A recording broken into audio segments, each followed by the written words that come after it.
tardes, amigas y amigos. Les agradecemos que nos acompañen esta tarde para dar inicio a esta conversación.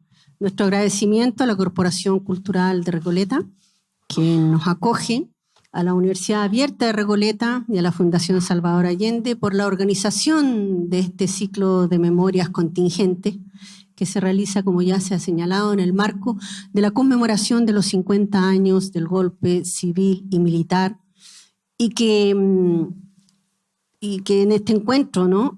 Nos convoca a conversar sobre el pensamiento de Salvador Allende y su vigencia para este Chile del siglo XXI. Un Chile, por cierto, distinto al que Allende vivió y por el que luchó y soñó durante toda su vida. Ya se hicieron las presentaciones de quienes nos acompañan esta tarde en la mesa. Por lo tanto, vamos a comenzar con las preguntas. La idea es que hagamos una conversación relativamente relajada, que podamos ir pensando también. La pregunta más bien es casi una invitación y una provocación, ¿no? Para poder dar inicio a la conversación. La primera pregunta, y se las planteo a los tres, luego de 50 años de ocurrido el golpe militar, ¿por qué, a juicio de ustedes, la figura de Salvador Allende sigue tan presente en nuestras vidas? Para unos, como una verdadera espina; para nosotros, como una importante referencia. Yo no sé si quieres partir, Karen, un poco haciendo esa reflexión y vamos intercambiando los micrófonos. Gracias. Sí. Bueno, primero que todo saludarlos a nombre de la Central Unitaria de Trabajadores y Trabajadoras y plantear a propósito de la figura de Salvador Allende. Yo creo que si hay algo que encarna su figura, tiene que ver con un proyecto político que era altamente de identidad del mundo popular. Entonces creo que el que se mantenga esta figura en el tiempo también hace relación con eso, con que nunca en la historia los sectores más populares, postergados principalmente trabajadores y trabajadoras, se habían sentido tan cerca del poder de transformación en un gobierno. Y creo que eso ha permitido que se hayan traspasado barreras, ya hoy día a los 50 años de lo que es el golpe, de que la figura del presidente pueda marcar ese hito como un hito en nuestra historia y también en la memoria colectiva. Porque para los que no vivimos el proceso de la Unidad Popular, entendemos que sí es posible. Y que sí pudimos tener en un tiempo determinado la posibilidad de cambiar el rumbo de nuestra historia como país con conceptos tan importantes como los que planteó el presidente Allende. Gracias, Karen. Miguel, o le damos la palabra al compañero. Claro, la idea es que podamos reflexionar en torno a ella. Bueno, la Unidad Popular en su conjunto planteó la posibilidad de ganar la conquista por vía pacífica, de crear una sociedad en vía al socialismo por vía pacífica. Eso, naturalmente, era un hecho absolutamente inusitado hasta entonces en la historia de la humanidad. Ningún proceso de los que habían ocurrido hasta entonces, desde la Revolución Soviética en 1917 hasta entonces, había planteado la posibilidad de abrir el camino al socialismo por una vía pacífica. Así fue el programa aprobado por todos los partidos que constituían la Unidad Popular, y efectivamente el ejercicio del gobierno Allende, que logró transformaciones tan profundas, trascendentales como nunca en la historia del país, como el hecho de haber logrado la nacionalización del cobre, aprobada incluso por la unanimidad del Parlamento chileno, el haber concluido con la reforma agraria que se había iniciado durante el gobierno anterior de Frei Montalva, haber creado de común acuerdo con la democracia cristiana la llamada el área social de la economía, que significó la nacionalización de una gran cantidad, no una gran cantidad, pero 92 industrias o empresas bastante significativas en la producción nacional. La nacionalización de los bancos principales en el país. Todo esto realizado manteniendo las libertades democráticas, el pluralismo, tal como siempre lo afirmó el presidente Allende. Nadie lo sacó de ese punto de vista. Y no obstante, la campaña inmensa de los medios de comunicación, particularmente el Mercurio, cuyo propietario, Agustín Edwards, viajó 4 días después de conocerse el resultado electoral a los Estados Unidos para solicitar que intervinieran, impedir que Allende asumiera el mando. Bueno, resumen. No obstante todo ese cuadro adverso, fuimos capaces de llevar a cabo lo que le prometimos al pueblo chileno. Es un hecho extremadamente significativo para la humanidad. Queda marcada para siempre esta proeza realizada por este pequeño paisito del fin del mundo, con Salvador Allende a la cabeza, de haber realizado transformaciones tan profundas, manteniendo todas las libertades democráticas permanentes. Ese hecho es el que marcó y que significa el legado y la presencia de Salvador Allende hasta el día de hoy. No tengo la menor duda que ahora, con motivo del próximo 11 de septiembre, nuevamente en muchos países del mundo volverán a colocarle el nombre de Salvador Allende a calles, a monumentos, se levantarán monumentos, a escuelas, hospitales, etcétera, tal como ya hay numerosas, más de centenares, decenas en todos los países del mundo que llevan el nombre de nuestro ilustre compañero presidente.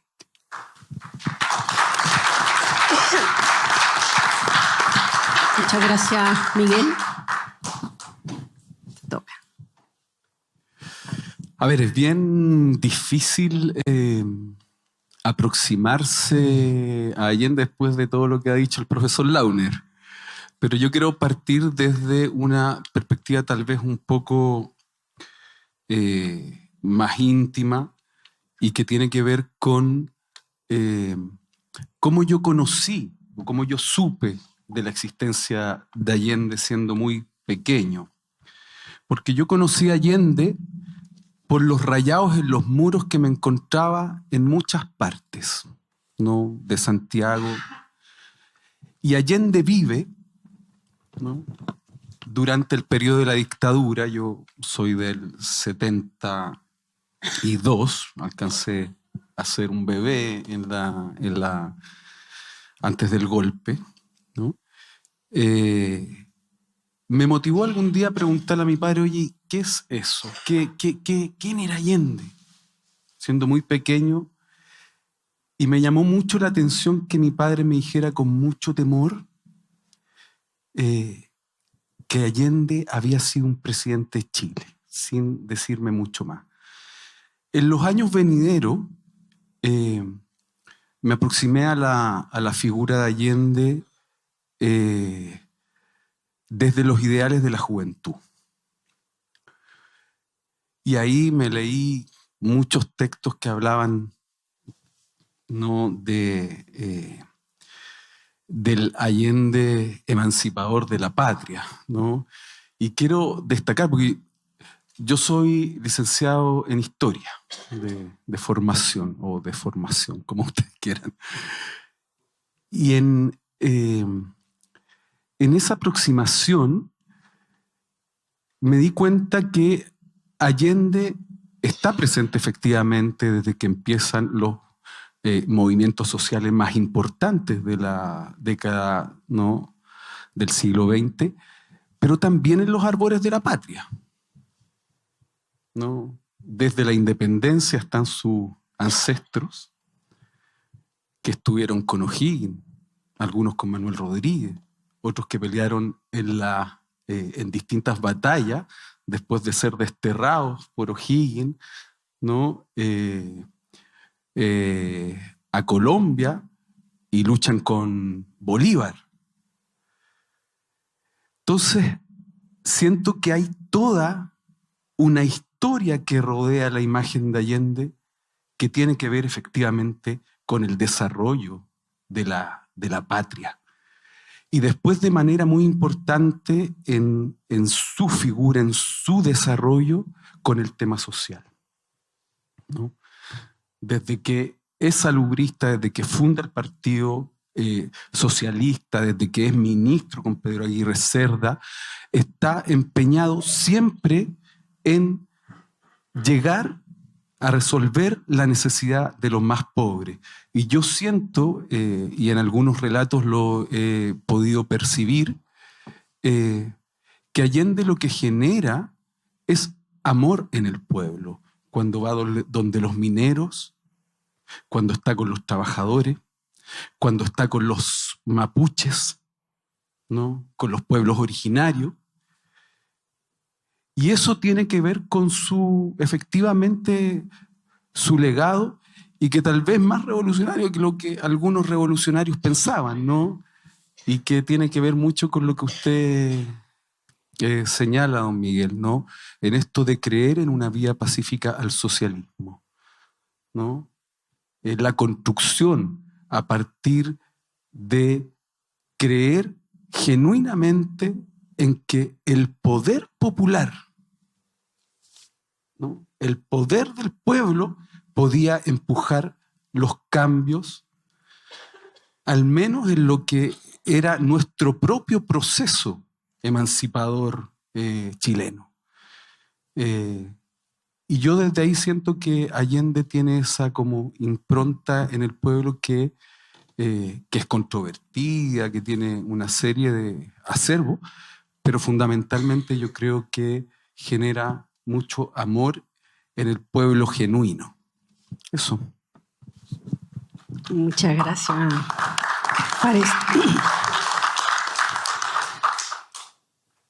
Aquí ustedes han hecho un reconocimiento un poco de por qué para nosotros Allende se levanta como esta referencia, ¿no? Y por qué sigue presente, tan presente a 50 años. Quiero mantenerme un poco en lo que fue la Unidad Popular desde la proximidad, tan próxima como Miguel, que fue actor y testigo de esos 1000 días. Y luego de ustedes, como una generación posterior que sí que reciben de herencia, ¿no? Este legado, esta figura tan potente. Tú ya algo has dicho de esto. Salvador Allende fue un hombre sensible y comprometido con los sufrimientos de su pueblo. También lo dijo Karen, ¿no? Y por eso esta presencia tan fuerte 50 años después. Y bueno, este hombre sensible y comprometido con los sufrimientos de su pueblo, como muchos otros, por cierto, hombres y mujeres, sin duda. Pero fue él quien logró encarnar e interpretar los anhelos de ese pueblo y dirigir un proceso de importantes transformaciones que ya aquí la señalaba Miguel. ¿De qué manera sucede esto? ¿Cómo confluyen la formación, el ideario, la experiencia de Allende con lo que luego vendría a ser el programa de la Unidad Popular, el programa de los partidos de izquierda para llevar a la candidatura a Salvador Allende y luego el triunfo de la Unidad Popular y la ejecución de ese programa? ¿Cómo se juntan estas dos cosas? Si quieres partir tú, Miguel. ¿Cómo se consiguió el programa? ¿Cómo se conjuga esta historia, esta genealogía, ¿no?, de Allende con los anhelos, ¿no?, populares que llevan al triunfo, lo llevan al triunfo y a postular ese programa? ¿Yo? Tú partamos con el dato histórico. Bueno, es que Allende es realmente el pueblo. El programa, por ejemplo. El programa de Allende fue concebido desde la segunda campaña. La primera campaña, la del 52, fue muy improvisada, sin recursos. Prácticamente se levantaron 3, 4 consignas improvisadas.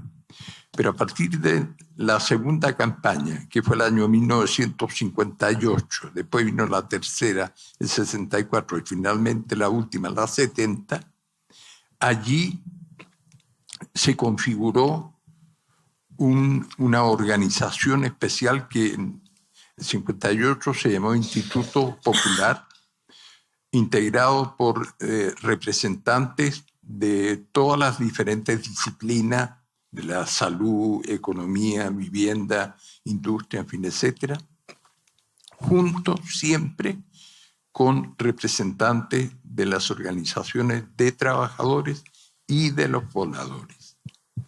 En consecuencia, el programa que se fue preparando a lo largo de todos estos años fue siempre una respuesta absolutamente legítima a los anhelos populares de los momentos respectivos que nos tocó ir viviendo. Y eso explica esa enorme identidad, podría decir yo, que tenía el presidente con el pueblo, y explica realmente las raíces, la solidez del programa y las convicciones que el propio presidente asumía en ese sentido.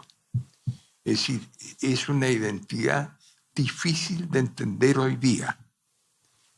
Eso tiene sus razones. A partir del año 58, concluida ya el periodo de la ilegalidad del Partido Comunista, que fue dictada por González Videla, y también terminado el gobierno de Ibáñez, se consolidó muchísimo la unidad de los partidos principales, obreros, socialistas, comunistas, y emergió el poder popular, las organizaciones de trabajadores, la Central Única de Trabajadores, que se creó en 1956, que fue un instrumento fundamental en las campañas presidenciales, y el movimiento de pobladores con una solidez que ojalá hoy día tuviéramos algo semejante, porque verdaderamente la cabeza, el que se llamaba Comando Provincial de Pobladores de Santiago, realmente agrupaba a todas las organizaciones de campamentos que había en la región metropolitana, absolutamente todas, no había ninguna que no estuviera bajo esta organización. Todo eso, naturalmente, contribuyó a darle solidez a la plataforma programática que nosotros levantamos y a esta identidad de los intereses de los partidos que formaban la Unidad Popular con las organizaciones sociales y sindicales. Eso no cabe duda, y eso explica en gran forma la victoria que nosotros pudimos obtener, y también explica la capacidad que tuvimos de realizar transformaciones tan profundas con el apoyo tan mayoritario de la población. Gracias, Miguel. Acá les voy a preguntar a ustedes un poco más desde las actividades que ustedes realizan, ¿no? ¿Qué aspectos del pensamiento de Salvador Allende podrían destacar en cuanto legado, ¿no? El legado para ustedes, a recoger y potenciar para vivir y enfrentar el Chile neoliberal del siglo XXI? Cada uno desde sus respectivos quehaceres. Karen. Parto yo. Sí, yo quisiera, antes de responder en concreto, pensar un poco en también cómo la sensibilidad del presidente Allende se mueve por su origen. Yo también soy trabajadora de la salud Y claro, hoy día la figura de presidente es mucho más importante, pero él tiene un reconocimiento en el mundo por su calidad de salubrista y por haber integrado estos cuadernos médico-social. Los que están ligados a la salud entenderán que las determinantes sociales que plantea el presidente Salvador Allende hacen un cambio de paradigma en lo que se entiende por salud hasta ese minuto, y empieza a integrar las necesidades más sentidas del pueblo que perjudican o favorecen directamente lo principal que tiene el ser humano, que es la vida y la capacidad de desarrollarse. Entonces, hemos visto en estos cuadernos cómo se integra el tema de la alimentación a través de lo que fue el medio litro de leche, el programa de vivienda, y que hoy día se refleja más que nunca a propósito de lo que vivimos en la pandemia. Y que claramente empezamos a entender que efectivamente todos los factores de nuestras necesidades y los factores externos también se afectan nuestra propia salud y nuestra capacidad de poder resistir pandemias como las que vivimos. Entonces, yo también quisiera destacar eso porque creo que hay una deuda en esa materia y me ha tocado participar en varios eventos internacionales de salud en que es mucho más destacado a propósito de su capacidad salubrista y de esta incorporación que dijéramos, en la propia mundo de la salud de Chile. Pero también quisiera reflejar algunas cosas que me parecen interesantes al día de hoy de su legado. Esta capacidad de transformar esta sensibilidad social en política y poder transmitirla con un lenguaje sencillo. Cuando uno mira todo lo que significó la campaña de la Unidad Popular, es ver un cuadro y entender inmediatamente a lo que se está refiriendo. Es poder que la persona que tenga más o más escolaridad o menos escolaridad pudiera ver eso y poder entenderlo. Y saber que ese cambio también dependía del mismo o de ella misma. Entonces creo que esa capacidad que instaló el programa es un gran desafío para el día de hoy. Cuando nosotros tenemos claramente un desmembramiento de lo colectivo, cuando hoy día prima lo individual, cuando estamos enfrentados a enfermedades psicológicas que nos hacen cada vez más individualistas, a propósito de lo que ha significado el tema del crecimiento del TEA o de otras enfermedades que buscan hoy día o que complican las relaciones sociales, creo que el gran desafío es poder impulsar lo colectivo y poder con esta claridad decir cuáles son las transformaciones que necesita nuestro país, impulsar la política en los sectores más populares o teniendo un lenguaje que permita que todos y todas puedan entender qué es lo que estamos tratando de decir.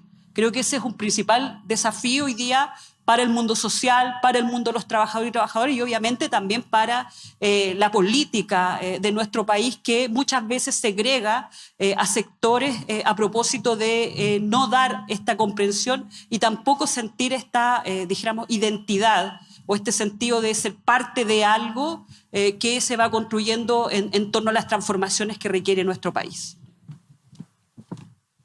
Muchas gracias, Karen. A ver, yo voy a destacar un aspecto de Allende que a mí me parece notable, que es su universalidad, ¿no?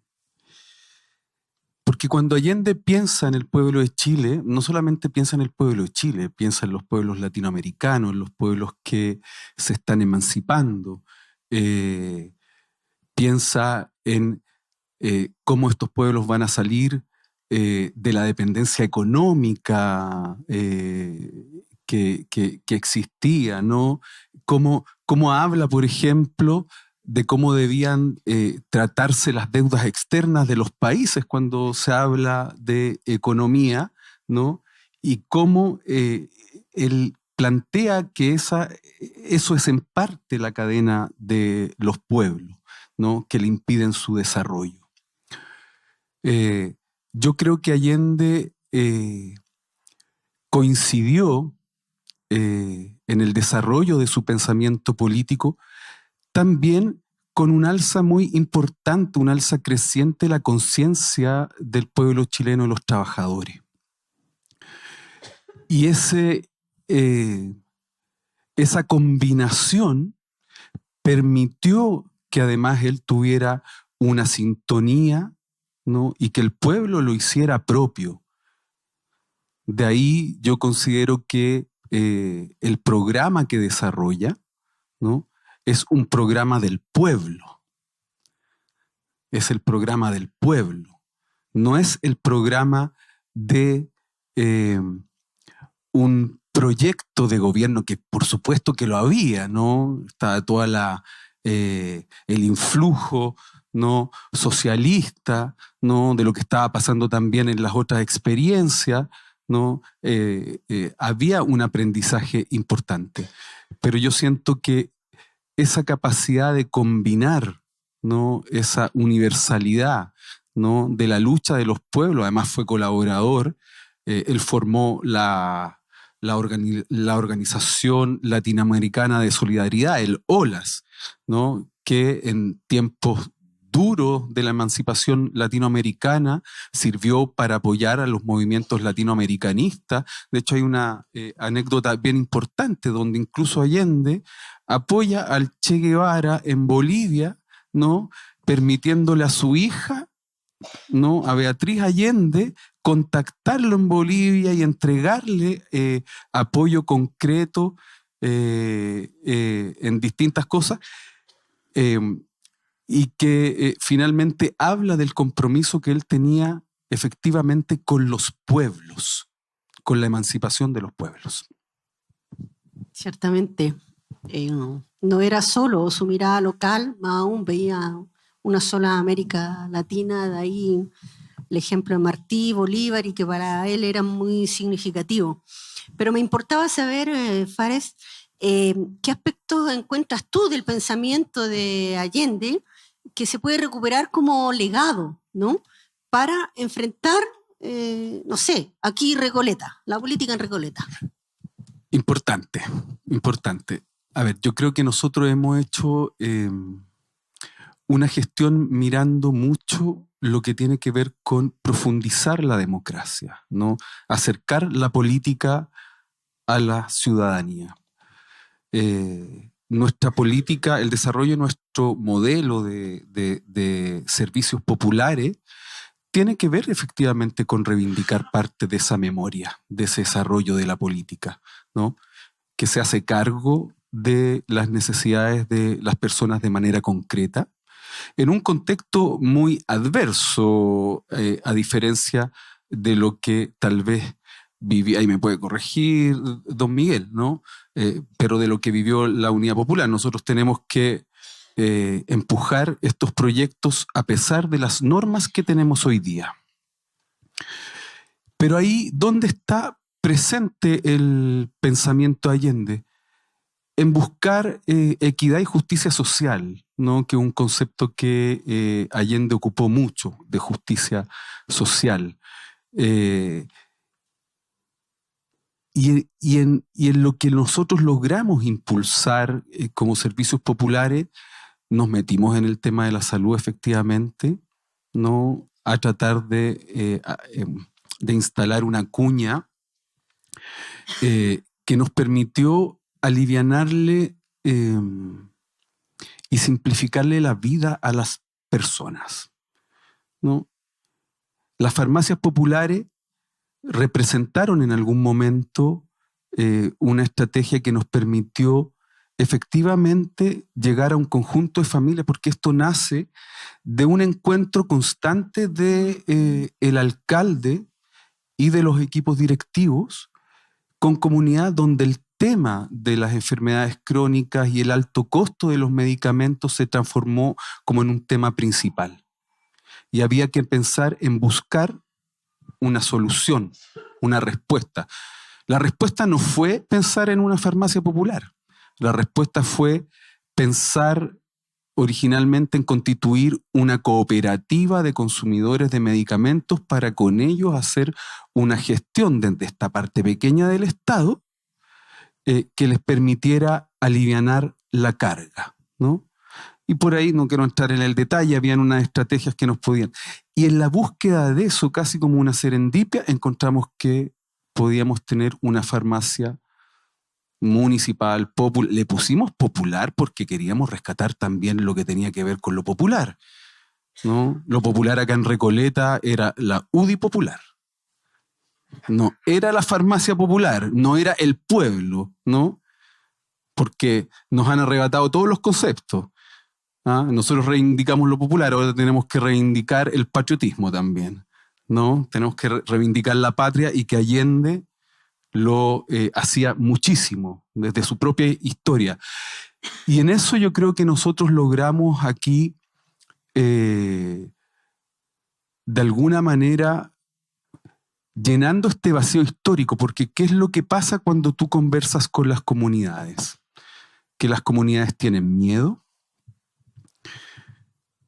dudan de los procesos, de cómo se vivieron los procesos, por lo tanto hay que saber entregar información clara y pertinente y generar legitimidad, o sea, que te crean. Y yo creo que de alguna manera en Recoleta hemos desarrollado un proceso que nos ha permitido ganar en legitimidad, instalar una confianza con la ciudadanía desde la institución, desde la actuación política, que no se ha dado en otros territorios, porque la mayoría de las veces cuando se le habla a la comunidad, como que se le habla por el lado, como que da un poco de temor decir las cosas directamente, ¿no? En política se es muy poco directo. Y bueno, si hay algo que tiene Daniel Jadue es que a veces es muy directo, ¿sí? Pero eso ha generado una enseñanza, y siento yo que ha ido a rellenar ese vacío histórico donde la gente perdió conciencia de que tuvo una salud pública de calidad, de que tuvo educación gratuita, de que tuvo derechos sociales, y que hoy día hay que hacer entender de por qué no se pueden recuperar, de por qué no se pueden tener. Y de alguna manera la contribución de lo que hemos hecho en Recoleta es generar como esa esperanza. Porque usted no puede tener acceso a medicamentos a precio justo en la experiencia de los departamentos con arriendo a precio justo? ¿Por qué usted no puede tener una habitabilidad digna con arriendos a precio justo en una solución habitacional transitoria? Entonces, esto ha hecho creer que se puede, de alguna manera, que puedes volver a recuperar y a tener derechos sociales que habían sido perdidos y olvidados. Gracias. Gracias, Fares. Es verdad, yo creo que estas son las cosas en las que tenemos que recuperar precisamente a Allende y el legado que nos deja, y lo que nos deja también lo que fueron esos 1000 días de la Unidad Popular. Volver a saber que tenemos derechos, ¿no? Y tenemos derecho a tener derechos, ¿no? Ya se han dicho cosas, yo encuentro súper relevante esto que acaba de decir Karen, ¿no? Que hemos perdido quizá la capacidad del lenguaje sencillo, ¿no? De hacer saber, ¿no? Que los cambios pasan por nosotros. O sea, depende de nosotros los cambios que podemos lograr. El desafío de lo colectivo frente a lo individual, ¿no? La sensibilidad social, que no sea caridad, sino que sea compromiso, ¿no? Que sea acción política. Creo que aquí se empiezan a vislumbrar, ¿no? Lo que es este legado que tenemos. Generar conciencia, que se ha perdido, y la hemos perdido, yo creo. A propósito de eso mismo, una reciente encuesta, la de mayo, arrojó como resultado que un 36% de los consultados cree que los militares tenían razón en dar el golpe de Estado. La encuesta CERC-Mori, ¿no? Que decía que Miguel tiene dificultades para escuchar o comprender porque hay cierto eco. Claro.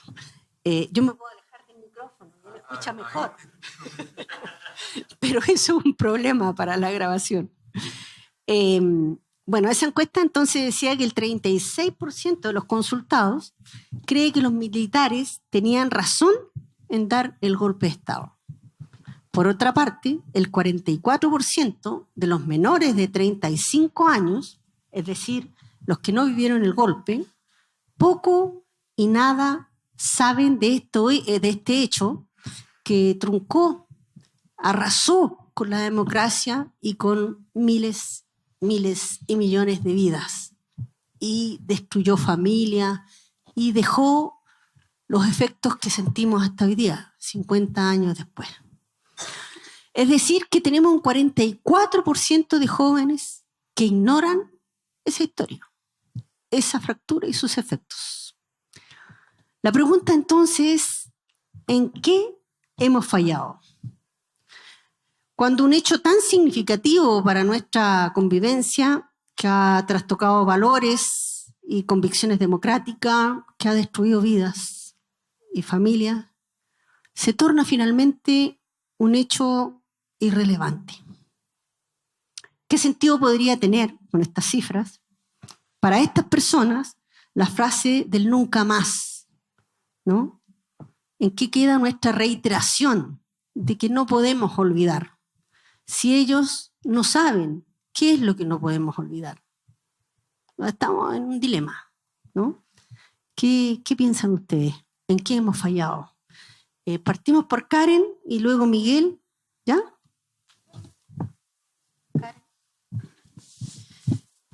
Sí. Yo creo que esa encuesta refleja también los tiempos complejos que estamos viviendo como sociedad. O sea, esto de tratar de borrar ciertos hitos, lo decía muy bien el compañero acá, esta disputa incluso de los símbolos de la izquierda, esta apropiación de nuestro lenguaje, esta falta de memoria, pero también esto de cómo se ha ido instalando la disputa por el sentido común.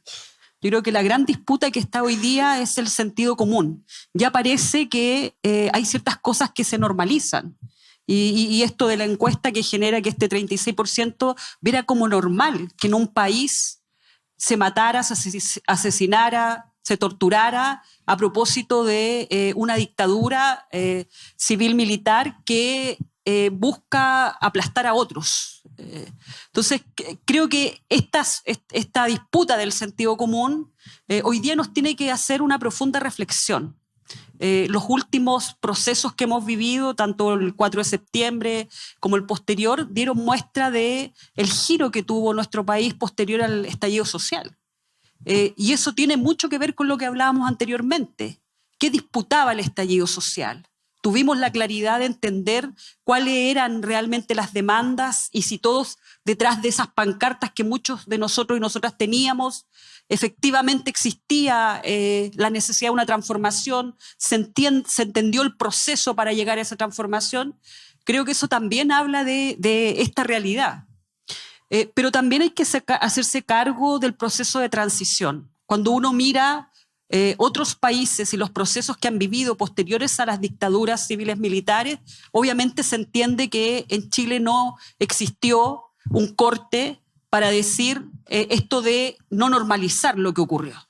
Acá en Chile nosotros pasamos de un estado de la dictadura a la transición, e incluso se normalizó que algunos militares ocuparan cargos, que no hubiera ni justicia ni verdad, que hubiera un libro que efectivamente ocultara crímenes. Y todo eso lo vimos como normal. Y creo que 50 años después estamos viendo las consecuencias de eso. De también cómo se rompió el tejido social, cómo se pensó en que actores políticos tenían que suplantar a este pueblo que tenía demandas y que era un actor político en la Unidad Popular. Y después de eso, bueno, hoy día el tejido social desintegrado y volvemos a encontrarnos en el estallido, pero ya con una, yo diría, mínima formación política, con un tejido totalmente destruido y con también, creo que es un elemento que no se considera mucho a propósito del neoliberalismo, es cómo nos penetra culturalmente el neoliberalismo. Siempre hablamos de lo económico y el mercado, etcétera, pero lo cultural yo creo que es un daño a la sociedad muy profundo y que quizás vamos a tener muchas décadas para poder salir de esto, incorporando que tuvimos una transición que tampoco planteó esto de poder colectivizar, de poder retomar las banderas que se tenían en la Unidad Popular, sino que más bien empezamos a seguir estas lógicas neoliberales en todas nuestras formas y expresiones de vida. Yo creo que eso principalmente es hoy día porque estas cifras hablan del desconocimiento y también hablan de este sentido común distorsionado de la realidad. Vamos, Miguel. Gracias, Karen. Yo comparto lo que ha dicho la compañera. El daño mayor ha sido efectivamente 50 años de este modelo que implantó la dictadura y que objetivamente los gobiernos democráticos que lo han sucedido hasta el día de hoy no han sido capaces de modificar en lo fundamental. Por ejemplo, en vivienda se impuso el subsidio habitacional personal. El subsidio es un instrumento que se le entrega a una persona. Ocasionalmente postulan en los últimos tiempos algunas cooperativas en medio de mucha dificultad, pero en general es un documento entregado a una persona. El modelo, en definitiva, exacerbó el individualismo. La gente perdió lo que significaba la cohesión de un grupo, lo que significaba el poder presionar por un grupo masivamente en vez de presionar uno por uno. Fue un mecanismo diabólico, pensado incluso en ese propósito, de dividir, de hacer que cada uno dé la pelea individualmente. Y eso ha penetrado muchísimo en la población, el individualismo, que nos hizo perder una de las facultades mejores, mayores que teníamos en el pasado, la fraternidad, lo que significaba el luchar en comunidad. Jamás los pobladores lucharon individualmente por una casa, siempre lucharon agrupados en comunidades y sabían que la fuerza dependía justamente de esa condición, de la capacidad del conjunto de todos ellos por presionar y no de la posibilidad de cada uno de ellos. Ese instrumento perverso, yo lo he calificado así, el subsidio individual familiar, ha sido extremadamente importante en esta pérdida de la cohesión de los grupos para luchar. Y es un factor no menor. Personalmente he hecho enormes esfuerzos con este gobierno, que es con el primero con el que verdaderamente me he sentido comprometido, por acabar con este mecanismo, y no hay caso. No hay caso. En consecuencia, mucho de lo que nos ha pasado actualmente es que hemos perdido esa cohesión. También hay una situación importante, la falta de conducción política. En todas las luchas que llevaron a Allende al poder y posteriormente en el ejercicio de su mandato, estuvo presente la cohesión de las fuerzas políticas populares, la unidad popular, en especial la unidad socialista comunista, que se estrechó a partir, como lo dije anteriormente, de la creación del Frente de Acción Popular, FRAP, en 1956. Yo, por ejemplo, en las manifestaciones que tuvieron lugar el 2019, el llamado estallido popular, uno hace balance transcurrido el tiempo y llega a la conclusión que el estallido popular careció de conducción política. Por ejemplo, nunca tú veías en las manifestaciones las banderas de los partidos políticos. Se veía la bandera del pueblo mapuche. Después, cuando aparecieron las barras bravas que se colgaron de las manifestaciones, andaban con su bandera al Colo-Colo en la Universidad de Chile, pero escasamente se levantaba una bandera de los partidos políticos. ¿Por qué? Eso es absurdo y eso es una expresión un poco de que toda esa enorme fuerza que se manifestó en el estallido popular carecía de conducción política. Y es probable que esa sea una causa no menor que explique los desarrollos que hemos tenido en los últimos años, cuando hemos perdido elecciones en forma aplastante, hemos elegido un parlamento inverosímil como hacía muchísimos años, o casi nunca desde el cambio de la caída de la dictadura habíamos tenido tan conservador. Es cierto que es un fenómeno mundial, esta situación que proviene también de condiciones que existen hoy en el mundo entero, de crisis, que tal como ocurrió en los años 30 del siglo pasado, en víspera de la Segunda Guerra Mundial, es muy probable que se están produciendo ahora con este auge de los movimientos fascistas o neofascistas, tal como lo tenemos en Chile.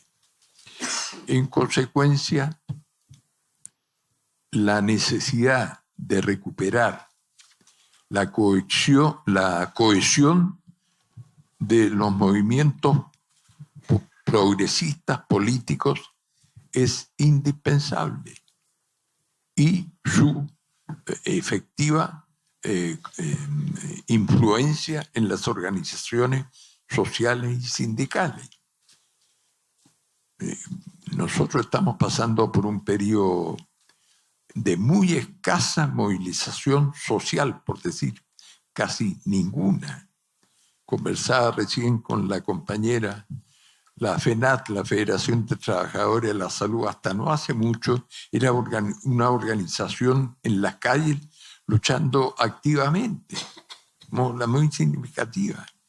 El movimiento No Más AFP, que movilizó a millones de personas, está prácticamente paralizado en todas partes. El propio movimiento sindical escasamente se manifiesta en resolución frente a la explotación de que son víctimas, la pérdida de sus derechos, en fin, etc.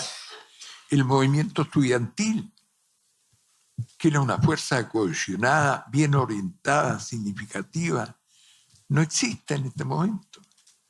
Lo que hay en las calles son esas acciones que hacen los mamelucos blancos o similares, que son contrarias a los intereses populares, que causan un daño enorme. En consecuencia, eso puede explicar de alguna manera el cuadro que estamos viendo ahora y la urgencia de acabar con esta dispersión política que cada día en la izquierda se va, en vez de cohesionando, fragmentando más. No es posible, es necesario deponer los intereses particulares de cada organización política en beneficio de los intereses comunes. No es broma el momento que estamos pasando hoy día en Chile. Y si podemos aprender algo de lo que llevó a Allende a la victoria y a la capacidad de realización de ese gobierno, fue por la cohesión de las organizaciones políticas, por la fuerza del movimiento sindical. Si los trabajadores, cuando se nacionalizaron las empresas, efectivamente asumieron la conducción de la empresa, los trabajadores en general.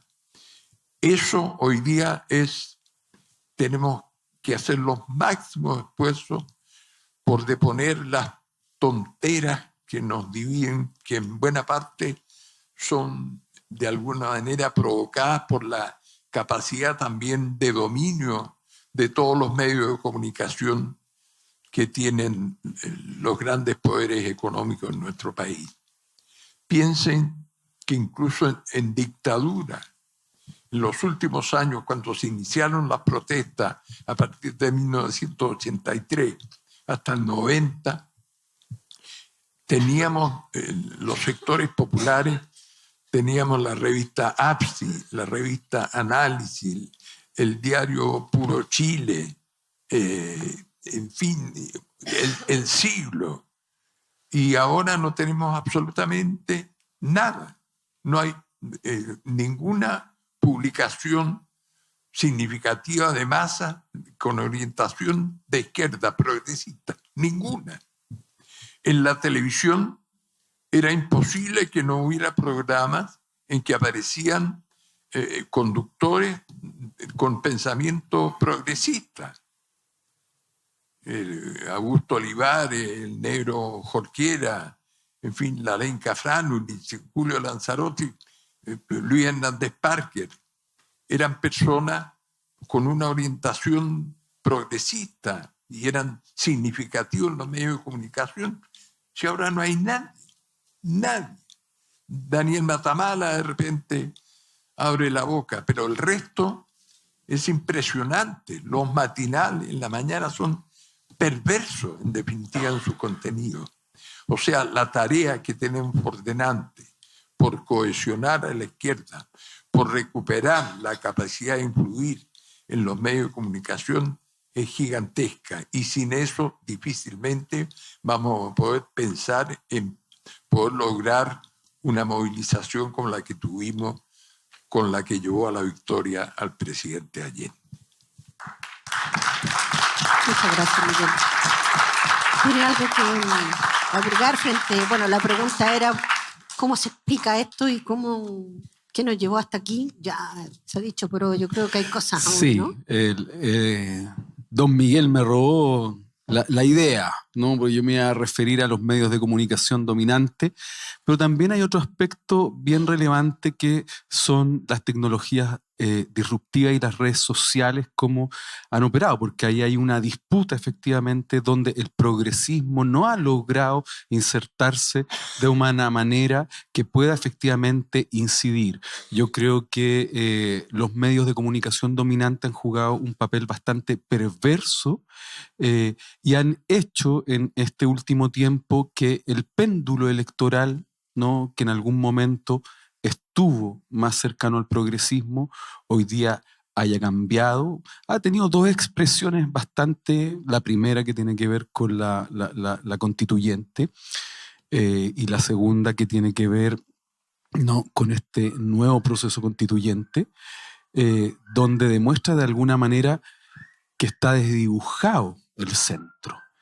y que hay una disputa en el marco de la nueva condición del votante, que es voto obligatorio, de ir a buscar qué pasa con los nulos, con los blancos, ¿no? Porque yo no creo que todo lo que hoy día avanzó la derecha en términos electorales sea patrimonio de la derecha. Y en eso me quiero quedar no con la encuesta Cerc-Mori, me quiero quedar con la votación de los 4 millones de personas en TVN que eligieron a Allende, ¿no?, como el chileno más grande. ¿Lo recuerdan? ¿Sí?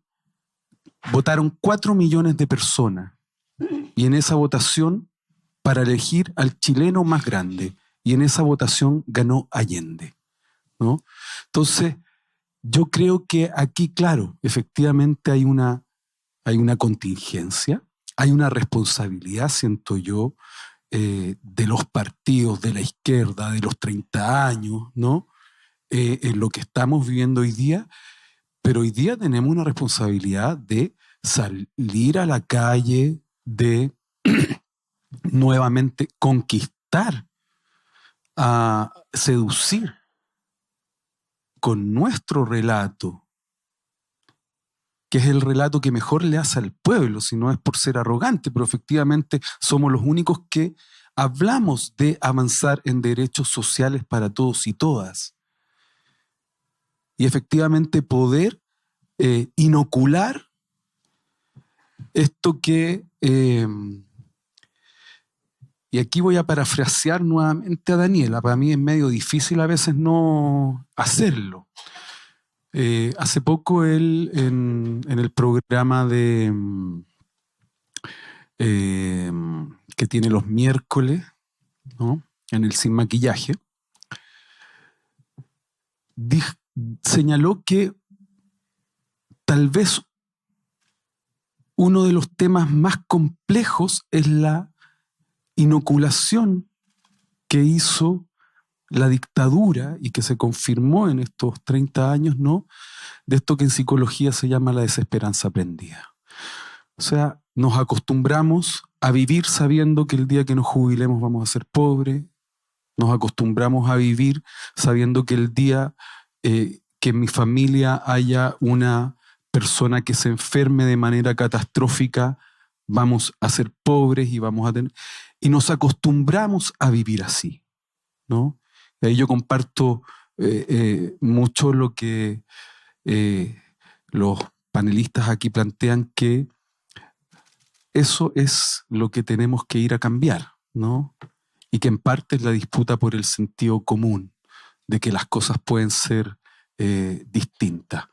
Pero nos acostumbramos a vivir así y nos acostumbraron a vivir así. Y ahí los medios de comunicación dominantes han cumplido un rol absolutamente preponderante en la inoculación, ¿no?, en la anulación de la fuerza que tienen las personas para transformar su vida y la vida colectivamente. Eso. Gracias, Fares. Sin duda, yo creo que lo que se ha señalado, y los panelistas lo han dicho, ¿no? O sea, la disputa es ciertamente el sentido común, y a 50 años sigue siendo la disputa la de la memoria y la de la historia, ¿no? Yo también quisiera quedarme, como decía Fares, con esa noticia, ¿no?, cuando Allende fue elegido como el chileno más grande. El tema es que la fotografía es dinámica, no es estática. Y como es dinámica, tenemos que ir pensándolo y haciéndonos cargo. La fotografía, voy a mirar a Miguel, ustedes no se sientan mal porque se pierde si no entiende lo que estoy diciendo. Les decía que la fotografía es dinámica, o sea, no es estática.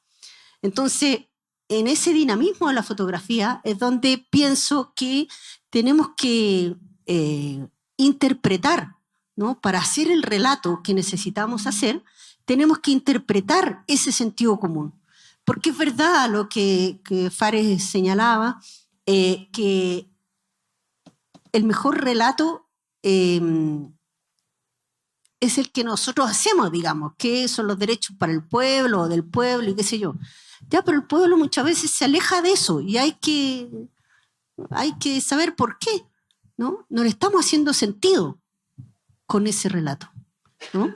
Y luego entonces, claro, tenemos los medios de comunicación, tenemos las redes sociales y qué sé yo, y yo pienso que el diagnóstico, hay aproximaciones en donde podemos encontrar puntos en común en general en el diagnóstico. Ahora, en el qué y cómo lo hacemos es el tema, digamos, ¿no?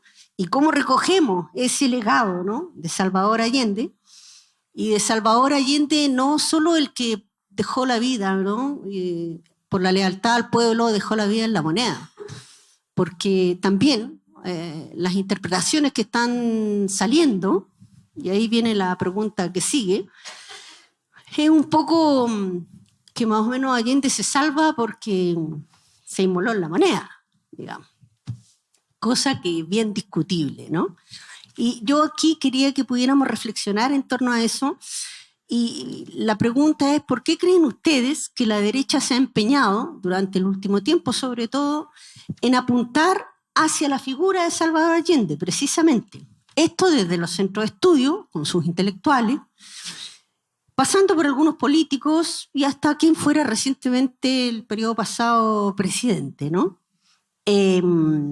Intentando deconstruir, ¿no?, la imagen de Allende, o bien denostándola, de manera personal o como líder, ¿no? Como el líder que encabezó esta unidad popular. ¿Qué hay detrás de ese empeño de la derecha, ¿no? De ir hacia Allende, y Allende es el mito, ¿no? ¿Qué ven ustedes ahí? Si quieres parte tú, vamos hacia allá. Sí. A ver, yo creo que Allende representa uno de los mayores valores para la izquierda chilena. Y lo que busca justamente la derecha es destruir ese valor que es el legado de Allende. De hecho, los partidos no reivindican la figura de Allende. Partido Comunista, comunista, pero además es allendista. El Partido Socialista también lo reivindica. Y yo creo que de alguna manera ese es el objetivo, ¿no? De seguir profundizando, ¿no? Esta herida. ¿Qué es lo que hizo la dictadura? Yo creo que son los mismos mecanismos que ocupó la dictadura, ¿no? De destruir la figura de Allende desde lo público hasta lo privado, ¿no? Y hoy día vuelven a tomar ese mismo método, y esto con cualquier argumento, ¿no? Con la mentira, con el engaño, ocupando todos los medios que tienen a su disposición, y porque sin duda es el mayor representante de los valores de la izquierda chilena, ¿no? Si tú logras destruir eso, ¿no? Porque no lo vas a lograr tal vez destruir en quien está convencido, pero sí vas a evitar que quien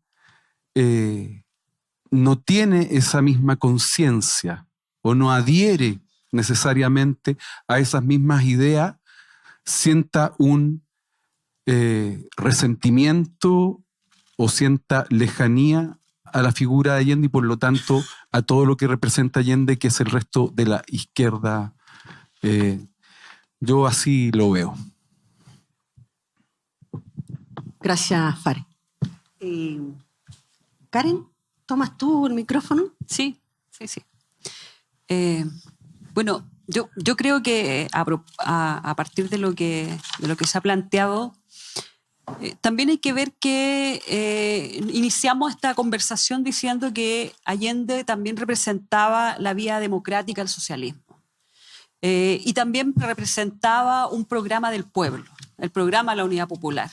Entonces, si uno lo contrasta eso con lo que vino la dictadura cívico-militar, detenidos desaparecidos, muertos, puede construir un relato histórico que marca esto que muy bien se decía, quién representa qué y con qué formas.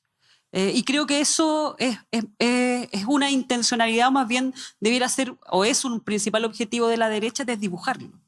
Desdibujar el sentido que se tenía de preocuparse de la cuestión social por Allende, principalmente por los pensamientos de izquierda, versus esto que representó la derecha con la dictadura. Yo creo que ahí es parte de por qué atacar principalmente a esta figura. Y lo otro que, a partir de lo que yo podría decir un adoctrinamiento en términos de lo que es el pensar neoliberal y la relación que hacía con lo que ha sucedido con Recoleta también, yo quiero tomarme de eso para decir de que, claro, Allende también es lo que tenemos como referente para pensar fuera del modelo neoliberal. Porque si no, uno puede conversar con cualquiera quizás de los que ya nacimos con el neoliberalismo, y es difícil entender que algo es gratis y bueno. Porque las concepciones, porque ya nuestra mente, nuestra cultura está tan permeada que no concebimos derechos sociales y nos impresionamos cuando conocemos experiencias de otros países. Entonces creo que el legado de Allende también simboliza eso.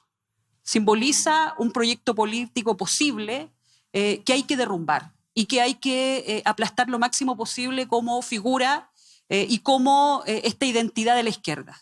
Yo creo que eso es parte de lo que se ha buscado con esto. Y también, bueno, el tema de la disputa del sentido común, que hace mucho juego con todo esto de poder construir un relato que favorezca a las posiciones que hoy día tiene la derecha y a cómo va instalando estas mentiras tras mentiras para poder generar un relato a favor de lo que ha estado sucediendo en este último tiempo.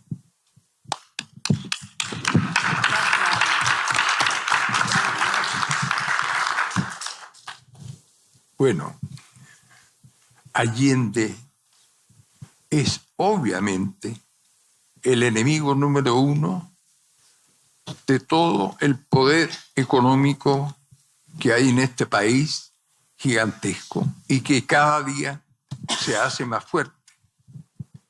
Es decir, la concentración de capital que se ha generado ahora hoy día es de una naturaleza increíble en este país. Si el 1% de las familias de este país tiene un ingreso que equivale sobre el 30% del ingreso nacional. Es una cifra demencial incluso a nivel mundial entre los países capitalistas. Y obviamente la figura de Allende significa acabar con eso, porque efectivamente en el gobierno nuestro eso se acabó. Los trabajadores efectivamente por primera vez fueron gobierno, fueron poder. Las empresas que se nacionalizaron fueron en términos generales dirigidos por los trabajadores, por sus propios trabajadores, con algún gerente que envió el gobierno con el objeto de auxiliar, de apoyar, pero en lo esencial estuvieron dirigidas por ellos. La reforma agraria significó que los campesinos, que en su gran mayoría hasta entonces eran analfabetos, en muchos casos no eran remunerados en dinero, carecían de escuela, vivían en unas chozas miserables. Su vida cambió 100%, pasaron a ser ciudadanos, tuvieron educación. Por vía de los asentamientos, la modalidad que se adoptó para poder administrar los grandes fondos que se habían expropiado, no fue que los campesinos, cada uno administró un trozo de terreno, sino que el conjunto de quienes formaban parte de un fondo se constituyeron en un asentamiento y con el apoyo del gobierno por vía de una institución llamada INDAP, comenzaron a manejar en forma eficiente esos terrenos.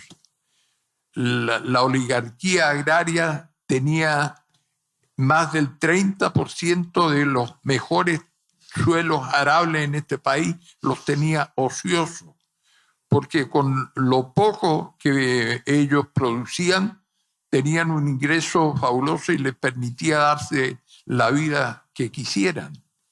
Todo eso cambió radicalmente y se empezó a explotar los mejores suelos arables en su totalidad.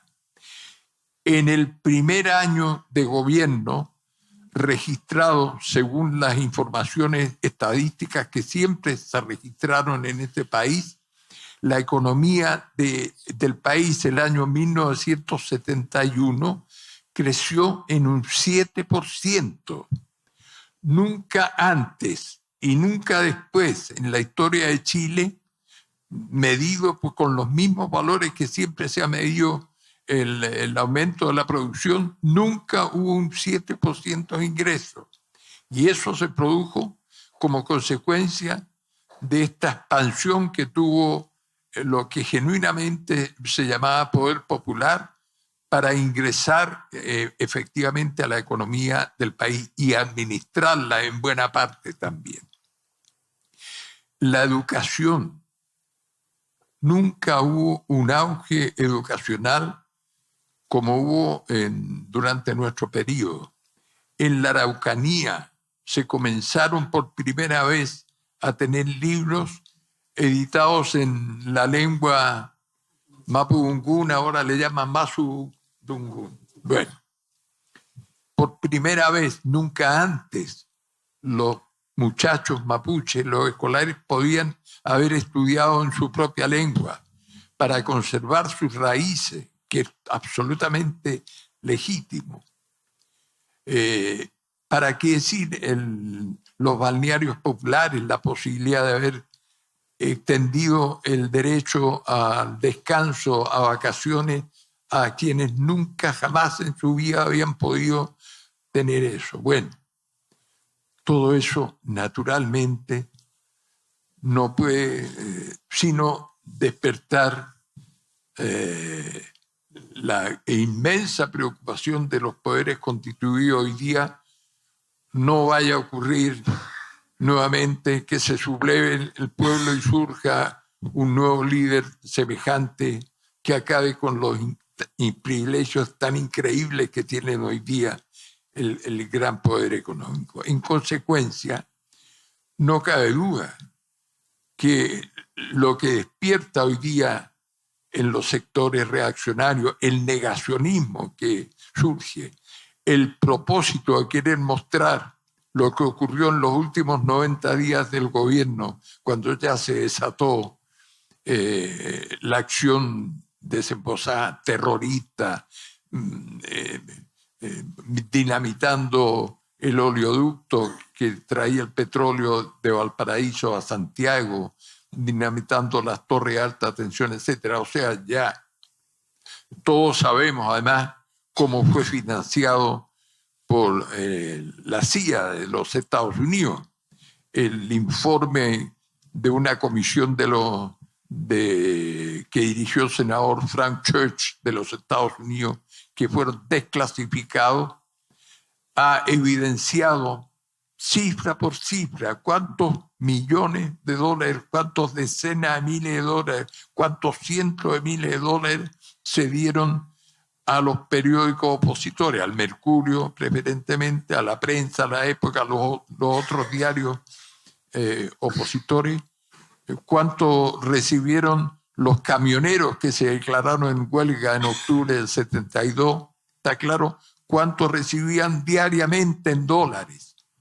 O sea, tampoco fue gratuito por una rebelión popular que cayó Allende, ni mucho menos. Fue por la acción ya desesperada de la oligarquía criolla que había perdido todos sus privilegios y, por supuesto, con el apoyo de los Estados Unidos, porque sabían lo peligroso que era que este ejemplo extraordinario que se daba en este pequeño rincón del mundo, que eran capaces de acabar con los privilegios por una vía pacífica, respetando todas las libertades democráticas, eso podía contagiar, y eso era un riesgo naturalmente para los Estados Unidos, para el imperialismo. Y hoy día no cabe duda que ocurre lo mismo. Cualquier posibilidad de irrupción de algún movimiento popular en el mundo entero tiene naturalmente el riesgo de estar no solo bajo la mira de sus propios empresarios nacionales, sino de lo que significa la intervención de los Estados Unidos. Por lo tanto, Allende significó eso, lo hizo por un camino particular, singular, que jamás ningún movimiento popular transitó en la historia del siglo XX, y eso naturalmente significó la oposición cerrada con el objeto de que eso no pudiera contagiar al resto del mundo. Pero en la memoria popular está presente estos maravillosos 1000 días que vivimos con Allende, y estoy seguro que no obstante los esfuerzos que haga la oligarquía criolla de este país y también los Estados Unidos por sumergir la verdad y tratar de mostrar el caos como sinónimo de lo que significó el gobierno de Allende, no va a tener éxito, no va a tener éxito. La verdad, de todas maneras, se va a imponer. Gracias. Gracias, Miguel. Me parece que sería tiempo de ofrecerle a ustedes la palabra, el micrófono, por si tienen algunas preguntas que hacer. Hay que aprender. Hola, buenas noches. Mi nombre es Alfredo Yarzún, vengo de la zona sur. Los quería felicitar por la brillante exposición que han tenido. Concuerdo plenamente con el expuesto, los refuerzos, y quisiera preguntarle varias cosas. El negacionismo, el hecho de que este gobierno reciba a alta autoridad en un uniforme militar de Estados Unidos, el TPP-11, la prensa fascista, derechista, financiada, incluso con publicidad estatal a través de los avisos. Se le financia el propio gobierno que se declara de izquierda, financia a la prensa derechista y fascista. ¿Ah? En fin, hay muchas cosas que tengo por el tiempo, digamos, que me imagino que por ahí. Quisiera preguntarle otra cosa, voy a dar un giro 180 grados. Voy a irme a la economía. ¿Cuáles creen que ustedes, que son los recursos naturales que faltan a Chile, para ser un país desarrollado, tanto como los europeos, muchos de los cuales carecen de muchos recursos que tenemos nosotros? Algunos carecen de muchos recursos, son pocos los recursos que tenemos. Sin embargo, son desarrollados y su población, su pueblo, tiene un buen vivir, tiene dignidad, tiene justicia social. Eso ayudaría, digamos, a una convivencia sana, a una justicia social, a una paz.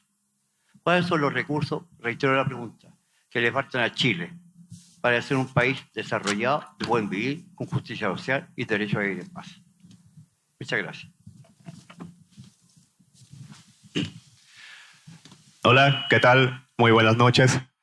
Me llamo Diego, muchas gracias por la charla, brillante, como decían por acá, muy ilustrativa. Tenía dos preguntas, una para el profesor Lohner. Es pensando en la inmigración, la crisis habitacional, la gente sin casa, en situación de calle. Bueno, hoy uno sale a la calle y ve el problema, la Alameda está llena de carpas en distintos espacios públicos, vemos que hay muchísima gente padeciendo esto. Yo estoy pensando, ¿usted qué le sugeriría a este gobierno como una política pública efectiva para hacernos cargo de esta crisis? Estoy pensando, por ejemplo, en el gobierno de Frei se construyó la Villa Frei, en la Unidad Popular se construyó la Villa San Luis. Usted, si dependiera solo de usted, ¿qué planearía usted para resolver esta crisis? Y mi otra pregunta era para Fares.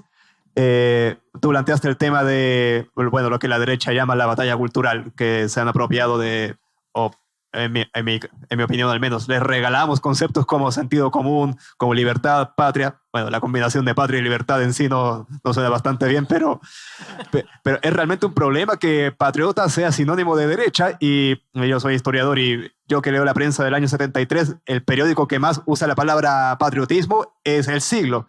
El periódico que más habla de libertad es donde habla Allende. De hecho, el presidente que tenemos ahora se autodefine como socialista libertario. Entonces, de nuevo, yéndonos a lo más práctico, ¿qué es lo que tiene que hacer la izquierda, o mejor dicho, lo que no sea de derecha, para reivindicar estos conceptos que son clave? Libertad, patria, sentido común. ¿Cómo lo harías tú? Algo se habló de los medios de comunicación. ¿Qué tienes tú en mente? ¿Formar cuadros? ¿Cómo lo ves tú? ¿Alguna otra pregunta? Buenas noches. Primero que nada, dar muchas gracias por esta hermosa invitación. Felicitar a los panelistas. Muy bueno su exposición. Mi pregunta igual es corta.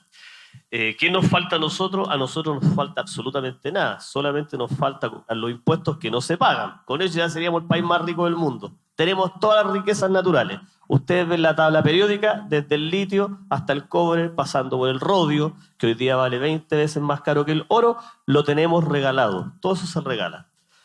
Pero la pregunta es la siguiente, y más que nada reflexión. Al compañero Salvador Allende le llega en octubre de 1972 un texto. Quería modificar la Carta Magna de Chile. Y él quería hacer una Carta Magna latinoamericana. Y ahí tomo las palabras de nuestro esperado futuro alcalde, el señor Fares, ¿cierto? Entonces, dice lo siguiente. En esta Carta Magna no solamente hay que independizarnos, o la segunda independencia económica de toda Latinoamérica. Allende viajó a Colombia, había una semidictadura. Allende viajó a Argentina, semidictadura.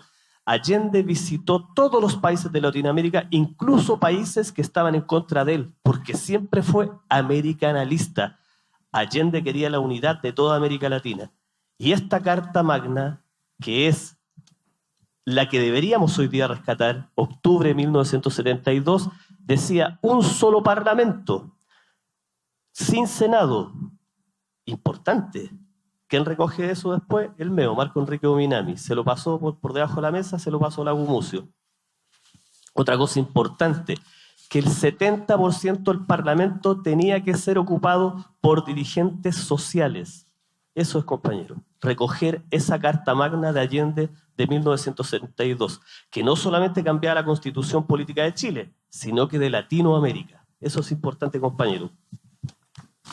Hola a todos y todas. Mi pregunta es si cuando ocurrió el estallido social, ustedes pensaron que ya no había vuelta atrás para poder retomar lo que había propuesto Allende con el pueblo al poder, y si es que, bueno, si es que ustedes dijeron ya no hay vuelta atrás, si es que aún lo mantienen, al menos yo aún lo mantengo, entendiendo que el estallido social fue algo visceral y que por lo tanto lo que vendría ahora es aplicar el razonamiento y que pueda así en el largo tiempo aparecer una figura como Allende nuevamente. Eso, gracias. Hola, buenas tardes, me llamo Héctor Luna, soy de Villa La Reina. Bueno, me parece interesante lo que ha pasado con el público porque han dado su opinión. Yo quería hacer una pregunta, pero en realidad también quiero dar la opinión. Me parece re interesante que estamos en la conmemoración de los 50 años, ¿cierto? Y de la figura de Allende. Y hemos hablado harto, ustedes han hablado harto de todo lo que se perdió, de todo el proceso que se inició y todo lo que se perdió, y todo lo que cayó. Y entonces uno se hace la pregunta, ¿habrá que hacer el proceso similar? ¿Habrá que hacer un proceso similar al que tuvo Allende para llegar a la unidad popular? Por ejemplo, ¿habrá que recuperar, por ejemplo, la fuerza del sindicalismo para que los trabajadores tengan un poder fuerte para mover la aguja? ¿Habrá que ser de esa época? Entonces, porque yo me pregunto bien en serio, ¿eh? Porque nosotros estamos en otra época, en otro contexto, en una sociedad donde a la mayoría de la gente la han engrupido que pueden ser dueños de fondo y nos manipulan todos los días con información en la prensa, con conversaciones, que parece que incluso a veces ser de izquierda o hablar de Allende o hablar de ese proceso es un tema que sigue siendo tabú. Entonces yo me vuelvo a preguntar, ¿qué tenemos que hacer? ¿Tenemos que hacer lo mismo o tenemos que replantearnos algunas cosas? Entiendo que nosotros lo que queremos, la mayoría de los que estamos acá, queremos un proceso y un Chile más justo. Un Chile que sea, que reparte las riquezas, como decía el compañero ahí. En ese proceso, por ejemplo, yo me imagino que estar desplegado en los territorios, recuperando, por ejemplo, la educación cívica, haciéndola desde otros lugares, creo que es un gran avance, un gran espacio, si es que lo hiciéramos. Entonces el tema es que a veces hacer política también es súper difícil. Y yo estoy pensando en la mayoría de los trabajadores y las trabajadoras que tienen que hacer su vida, que tienen que pagar, hacer sus cosas, y que no les interesa nada y que ven como a la política como algo totalmente lejano. Entonces, a propósito del sentido común que decías tú, yo creo que también, aparte de nosotros recuperar el sentido común, quizás lo que tenemos que recuperar primero es como la confianza entre nosotros. Y la pregunta es, nuevamente la vuelvo a hacer, es ¿qué tenemos que hacer para nosotros poder avanzar en un proceso que nos lleve a hacer un Chile más justo. Partamos por este lado. A ver, hay hay algunas preguntas que son de grueso calibre, da para varias conversaciones, más especialmente la última, ¿no? Pero, ¿qué recursos le faltan a Chile para un mayor desarrollo? A ver, si yo tuviera que pensar en Chile para un mayor desarrollo, claro que pensaría en parte el programa de Allende y en el desarrollo de la industria nacional para efectivamente agregar valor a todo nuestro recurso natural, ¿no? Cambiar, ¿no? O modificar esta matriz económica que básicamente somos extractivistas, no exportamos todo, y más encima en un formato donde no nos permite efectivamente percibir todo lo que podríamos tener a partir de cómo entregamos nuestros recursos naturales, porque finalmente hay una cantidad de oro, de boro y de tantos otros minerales de los cuales una vez se hacen los procesos de refinación del cobre en otros países, perdemos toneladas de millones de dólares para el país, ¿no? Entonces yo creo que apostar a un desarrollo industrial podría ser tal vez uno de los elementos que nos podría permitir un mayor bienestar como país. Me voy a saltar lo de la crisis habitacional porque esa le toca a Launer. Respecto a la batalla cultural por los símbolos, yo creo que si hay algo que logró inocular la dictadura, efectivamente el miedo, ¿no? Y hoy día menos que hace algún tiempo. Nos costó mucho tiempo asumirnos desde nuestras propias convicciones, ¿no? Mucha gente no se atrevía a asumir que era comunista, o no se atrevía a asumir que tenía una idea por miedo. Y yo creo que eso ha ido cambiando, ¿no? Y en la medida que ha ido cambiando también hemos ido avanzando en poder efectivamente desde la acción política, ¿no? También desde la reivindicación política, pero desde la acción política construir legitimidad para poder volver a apropiarnos de nuestros símbolos, de nuestras banderas. Yo comparto con don Miguel esto de la expresión inorgánica que tenía la revuelta social, ¿no? De hecho, a mí me pasaba mucho que había momentos en que no sabíamos cómo llegar ahí a la Plaza Italia porque estábamos esperando que efectivamente los movimientos sociales, en ese momento representados por Unidad Social, efectivamente pudieran liderar el proceso en ausencia de los partidos, ¿no? Porque en esas organizaciones sociales también hay gente que tiene ideas, que es militante, ¿no? Y tuvo la oportunidad, siento yo, de haber direccionado mucho más esto, y eso en algún momento se desdibujó y se perdió. Pero efectivamente yo creo que la disputa del sentido común es estar en la calle, estar en los territorios, es hablar con las comunidades de manera directa y transparente. Nosotros acá en Recoleta tenemos un sector que se llama, y no quiero estigmatizar si es que hay alguien de ahí, ¿no? Pero que José Santojosa y otros villas que son de alrededor, que la mayoría son militares ex militares del regimiento Buin, ¿no? Nosotros tenemos el regimiento Buin aquí, ¿no? Y ese es un sector bien árido para nosotros como gestión municipal. Pero sin embargo, cuando vamos para allá, ¿no? Y nos enfrentamos un poco al descontento por los temas de seguridad, por distintos temas que nos plantea la comunidad, bueno, hablamos desde la realidad que nos toca como administración, de los recursos que tenemos, de las capacidades que tenemos, y en el relato de fondo siempre está que nosotros, sin el apoyo de la comunidad y de una comunidad activa y organizada, no resolvemos el problema. Y siempre los hacemos acercarse a la municipalidad para que podamos construir en conjunto una solución.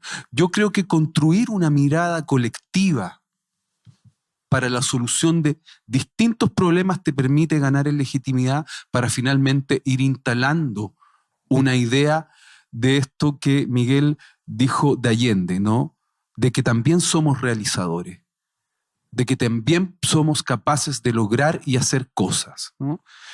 Y así vamos ganando nuevamente la confianza de las distintas comunidades. Ya dije un de lo del estallido social y su continuidad.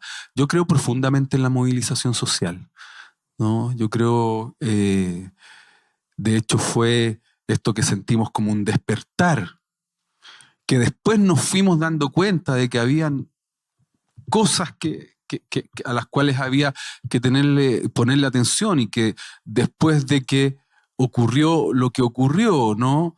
Yo no sé qué hubiera pasado si no hubiera llegado la pandemia con la revuelta social, ¿no? Hay que preguntarse todo lo que cruzó después también ese proceso, más allá de que tuviera esta expresión inorgánica políticamente.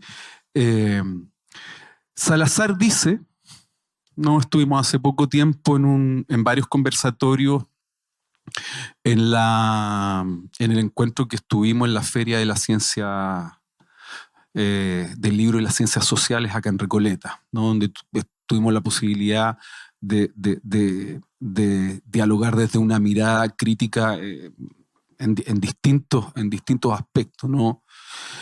Y él hablaba de un segundo estallido social, que esto no ha parado, que el sistema neoliberal va a seguir metiéndole vapor a la olla a presión, y que tal vez el temor, ¿no?, es que efectivamente pudiera tener, si es que no logramos tener una mirada y una expresión más orgánica construida desde la unidad, una expresión aún más inorgánica, porque él hablaba de que podría ser hasta el lumpen, ¿no?, el que pudiera tener un protagonismo, y que este estallido fuera incluso con mayor violencia. Bueno, yo creo que esto también lo genera el sistema. También lo genera el sistema, ¿no? Y yo creo que tenemos que estar preparados para ver cómo, llegado el momento, los actores sociales y políticos vamos a orientar esto a una salida que permita efectivamente impulsar las transformaciones que el Chile profundo necesita, ¿ah?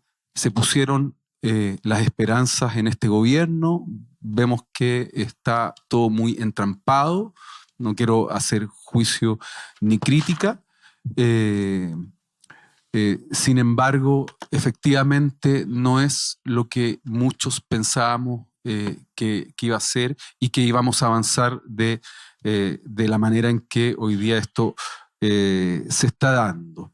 Y respecto a lo final, mira, es una reflexión tremendamente compleja.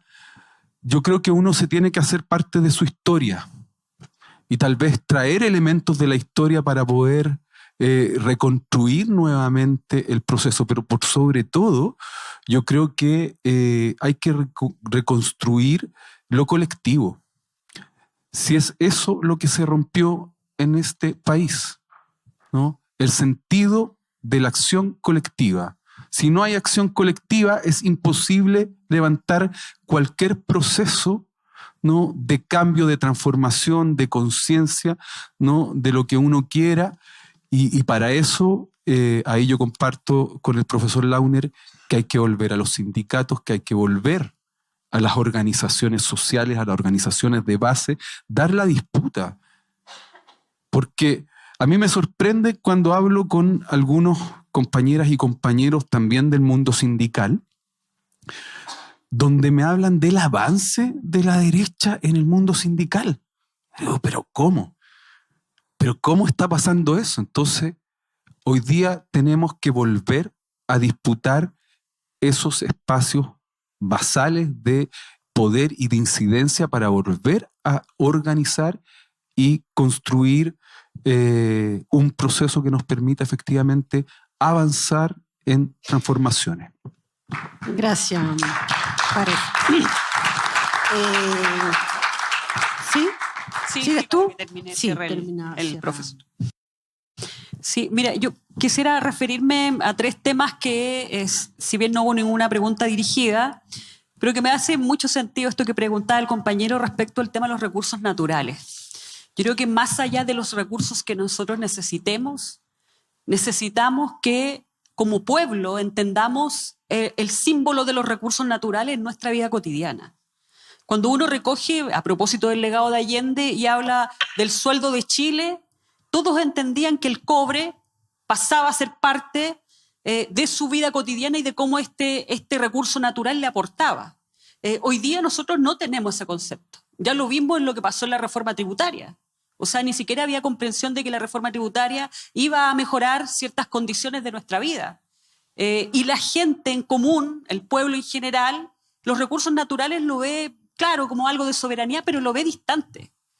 Porque yo creo que si todos tuviéramos claro y la convicción de decir, mira, si recuperamos el cobre, si de verdad hacemos lo que tenemos que hacer con el litio, y vamos a tener la capacidad de construirnos una casa, de a lo mejor no tener este subsidio que muy bien planteaba el profesor, claramente vamos a tener otra dinámica de lucha frente a la discusión país que se da en esta materia.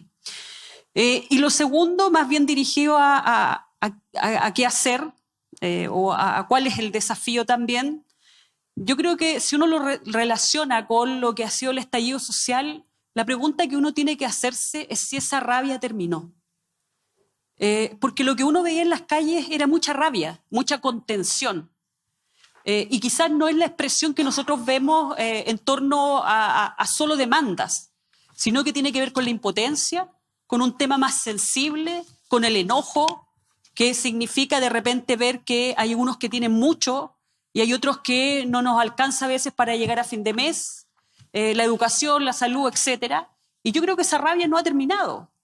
El proceso y el desafío es saber cómo nosotros somos capaces de dar conducción a esa rabia y de poder decir que efectivamente hoy día el modelo, como bien lo decía la literatura, se ha metido en todo espacio de nuestra vida y nos genera frustración y nos genera enfermedades de salud mental. Hoy día tenemos una pandemia, me gusta harto hablar de eso, de salud mental, a partir de lo que significa la propia presión del modelo. O sea, gente que no quiere saludar, que no quiere convivir con otra, porque ya está reventado, por las deudas, por lo que sea. Entonces, creo que el gran desafío, lo decía, es volver a la base, pero también hablar de lo que es el modelo hoy día en nuestras vidas. Porque a veces si no, sonamos que como que nosotros somos quizás solo una postura, dijéramos, política, ideológica, sino que más bien todo lo que nos ha generado, no solo desde el punto de vista económico, sino cómo ha ido disgregando nuestra familia, cómo ha ido permeando nuestros grupos sociales y cómo hoy día ha deteriorado nuestra calidad de vida. Y yo cierro con estas palabras: y también nos ha limitado en la felicidad. Porque yo creo que si algo traduce el gobierno de Salvador Allende es buscar la felicidad del pueblo. Y creo que eso es lo que nosotros hoy día también debemos retomar, el buscar cómo ser más felices. Cuando uno le pregunta a cualquier compañero que vivió ese periodo, siempre dice: no hay periodo en que haya sido más feliz que en el gobierno de la Unidad Popular. Y le pregunta a uno qué hacían. Íbamos a las poblaciones, éramos estudiantes, íbamos a cantar, los que eran de la cultura, etc. Otro iba, y uno decía, es harto trabajo, no era que estuvieran en sus casas disfrutando de lo que era, no. Pero el sentido colectivo, la necesidad de que con un colectivo uno va avanzando en las transformaciones de nuestro pueblo, de las nuestras necesidades, creo que hay que retomarlo con esa alegría, con esa mística y también con la necesidad de poner al frente la felicidad de todos y todas. Muchas gracias.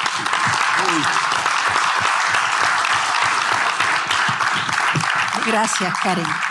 Miguel. Yo me voy a referir solo a la consulta sobre la crisis migratoria y vivienda. Yo les pido excusas, pero yo soy tardo de oído, uso audífonos. Esta sala no puede ser peor.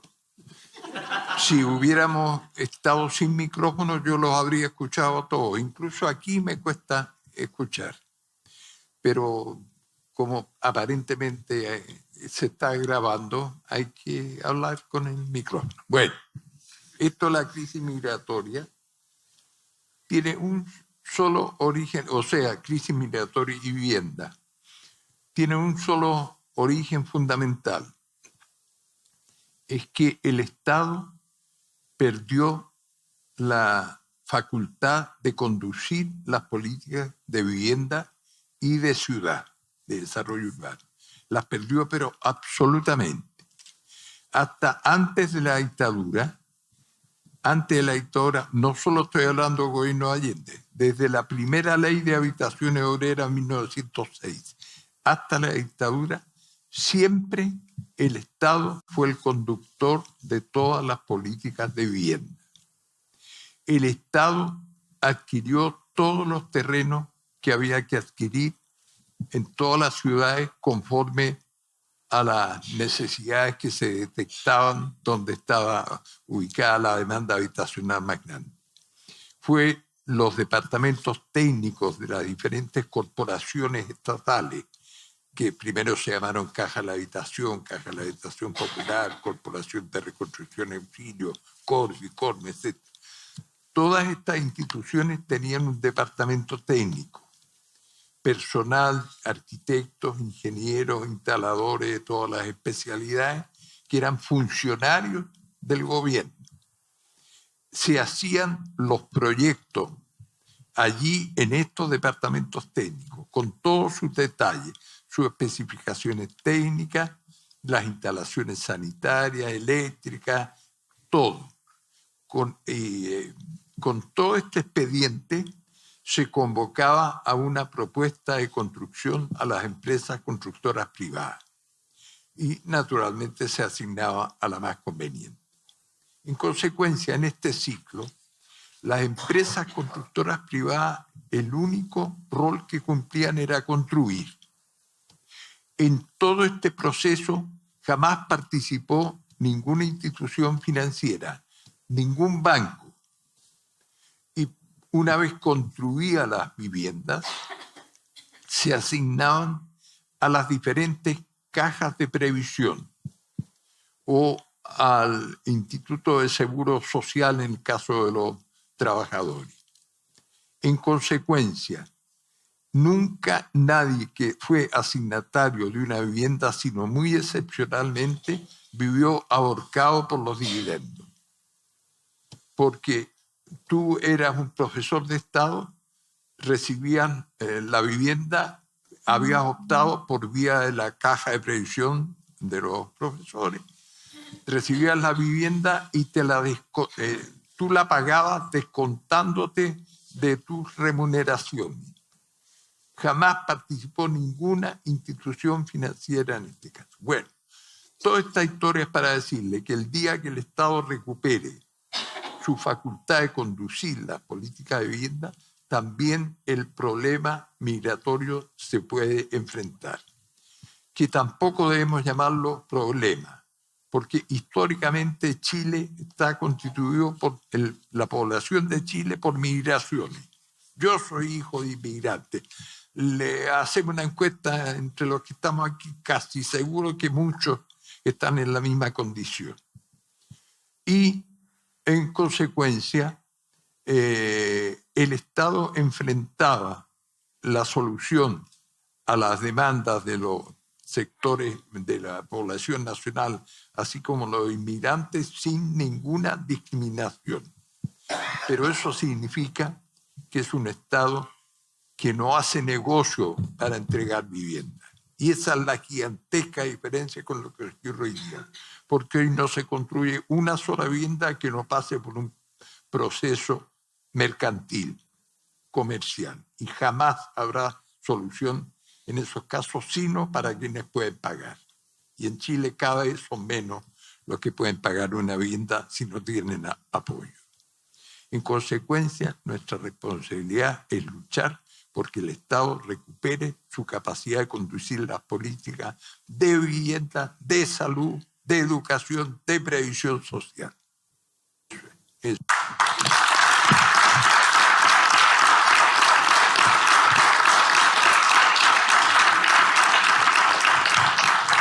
Gracias, Miguel. Creo que ya estamos llegando al final de este encuentro que ha sido bastante motivante, yo creo, que nos ha hecho pensar colectivamente, efectivamente, y poner en valor, ¿no?, el pensamiento y la figura de Salvador Allende a 50 años de ese fatídico golpe. Mataron a mucha gente, persiguieron a otra tanta personas, unas cuantas, muchas, tuvieron que salir al exilio. Se privatizó nuestra vida, ¿no? Hasta el día de hoy, es lo que ha señalado recientemente Miguel.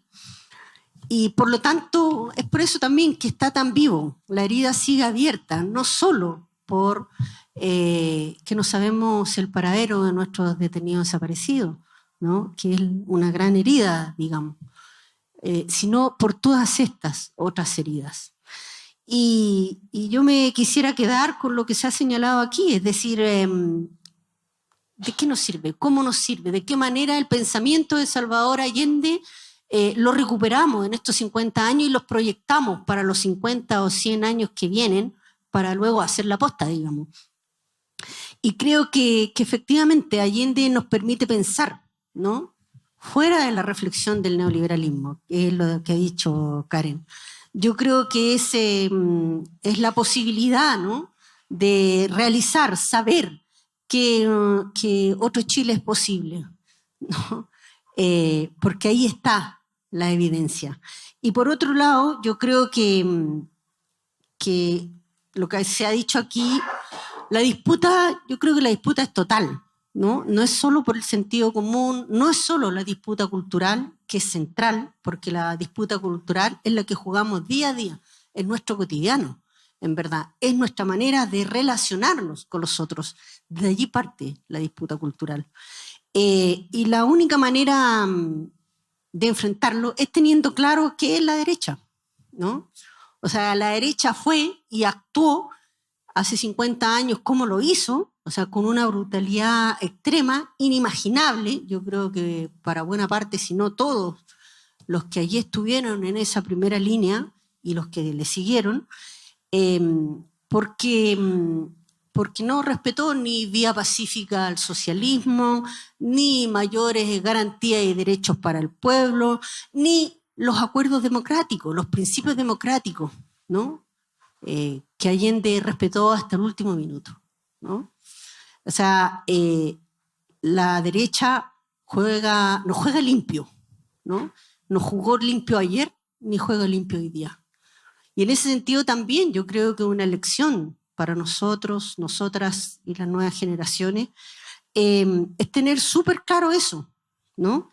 Y pasar del diagnóstico y la queja, de alguna manera, a la acción, a ese disputarlo todo. Y el antídoto frente a la inoculación neoliberal, que es lo que se ha dicho aquí también, efectivamente yo creo que el antídoto es el trabajo colectivo, es la recuperación de confianza, es el trabajo en los territorios, es torcer esta cultura neoliberal en cada una de nuestras relaciones personales y colectivas.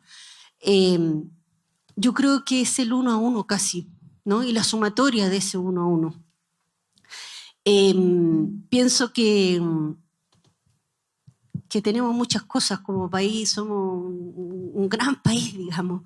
Ahí el compañero decía qué recursos naturales tenemos y nos recordaba la tabla periódica de los elementos y decía además la tenemos regalada.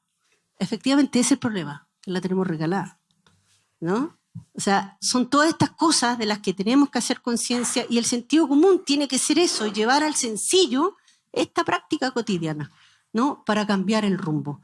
Yo creo que el pensamiento y la figura de Allende se agranda y con él, con esa figura y ese pensamiento se agranda el pensamiento de todos los que estuvieron ahí, de todos los que ya no están. Y que siguen siendo para nosotras y nosotros referentes de ese otro Chile posible.